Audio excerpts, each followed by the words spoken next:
And now we look at the unfortunate global economic crunch, and we just offer some Islamic reflections on that. And for that, we turn to Sheikh Slimi.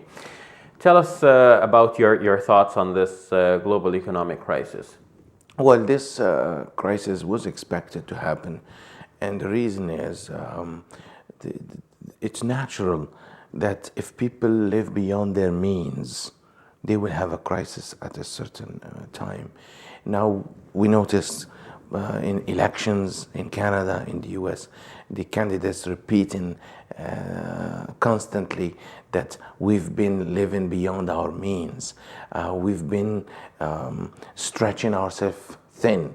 Do you mean that we've been overspending and we've been increasing our well, debts? the problem is a very moral issue. It's people don't realize that the plastics and all these things is true. They give us power to buy, but they are not giving us the power to be independent.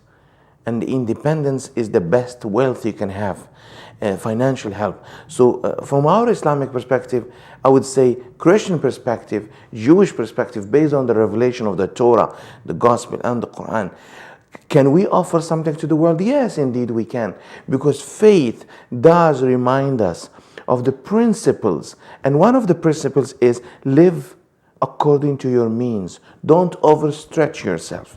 Don't follow the illusion that one day I will pay it off. One day. And of course we know that in Islam it's clearly, and also the Bible, clearly that usury and abusing the needs of the poor and building a society where we neglect the rights of the poor and we neglect those who are deprived. The Quran constantly emphasizes on societies to be always mindful of those who are in need. You cannot have a prosperity.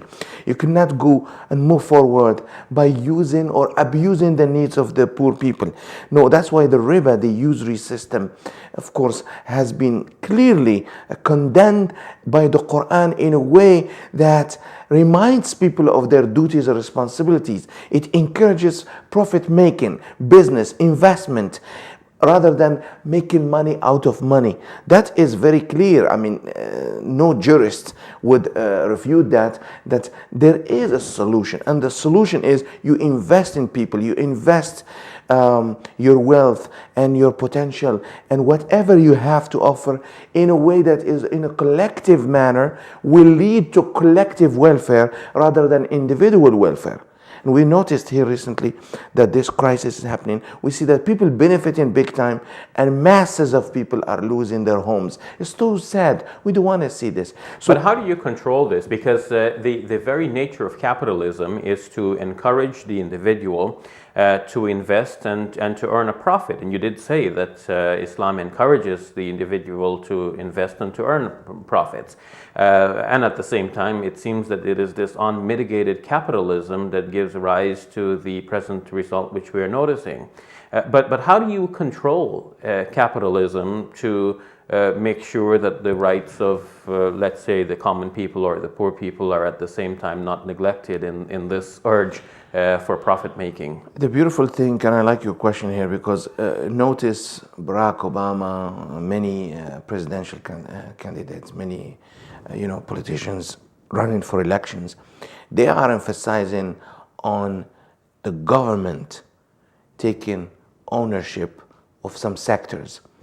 Capitalism and communism. Islam is neither 100% for capitalism or for communism. There are some good things in socialism, which means, of course, the state controls some things, and there are some good things in capitalism, which is free trade and this. But too much to the extreme leads, of course, to the extreme. So Islam is somewhere in the middle. You can own, you can be as rich as you want, you're free. However, do not neglect the poor. There is a portion to be given to people in society. There are taxes, there are duties. Without taking much, is a very significant. In Islam, zakat is 2.5%. At the same time, communism is not for Islam, because Islam you cannot expect people to live at the same level. Those who put more effort and more energy, they deserve more, of course, wages based on the time they spend and the energy. So this is very important. It's justice. And there has to be this kind of reward system that encourages the growth and development. Exactly, Yes. you're right. So basically, Islam says there are necessities that should never be compromised, or sectors that should never be privatized. You never give health to private companies. So health should be controlled by the government. And education, and army, police, justice system, these are fundamental. These are necessities, which is the health of people, the education of people. And this relates to the 5 necessities that Islam aims at preserving. Deen, which is spirituality, religion, also to preserve one's health, one's intellect, of course, education, one's family and society, and also one's property. All these have to be protected. By who? Not by private companies, not by big shots and big investors. No, it has to be. So government should have a say on these things. Other than that, there should be, of course, freedom of investing, and of course there should be guidance without abuse, without exploitation. Islam forbids selling water, selling air, selling few things, because these are the rights of every citizen. Okay, I'm going to close on that note for this segment. And folks, when we come back, we're going to look at Islamic jurisprudence and the question of ijtihad.